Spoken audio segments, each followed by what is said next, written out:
is solely of then Chief Minister. On the then Minister for Irrigation, Shri T. Harish Rao, along with the Chief Minister, intentionally have not considered the report of the expert committee.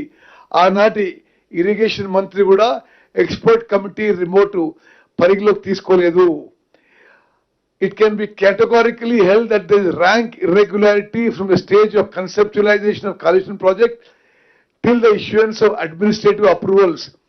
This is not the decision of the government but of individuals.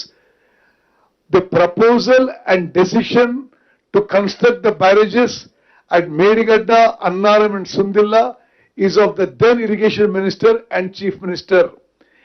అదే విధంగా మళ్ళీ ఒకసారి ఇక్కడ కూడా కేంద్ర ప్రభుత్వం తుమ్మడి అట్టి దగ్గర 205 టీఎంసీలు నీళ్లు ఉన్నాయి అని చెప్పి ఆనాటి కేంద్ర మంత్రి ఉమాభారతి ఇక్కడికి లేఖ రాసిన విషయం కూడా ప్రస్తావించడం జరిగింది.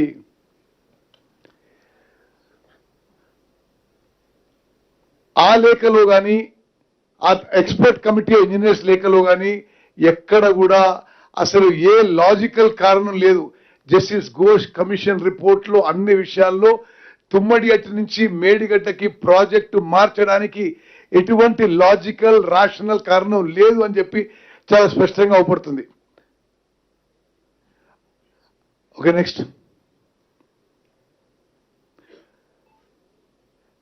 అదే విధంగా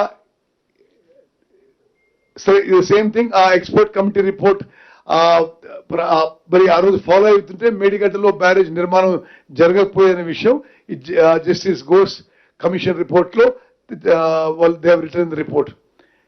అదేవిధంగా మేడిగడ్డకి షిఫ్ట్ అయినప్పుడు ఆ నోట్ ఫైల్ పై irrigation secretary, irrigation minister and ముఖ్యమంత్రి సంతకం పెట్టి ఆమోదం ఇచ్చారు.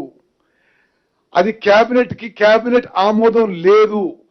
అంత పెద్ద ప్రాజెక్టు క్యాబినెట్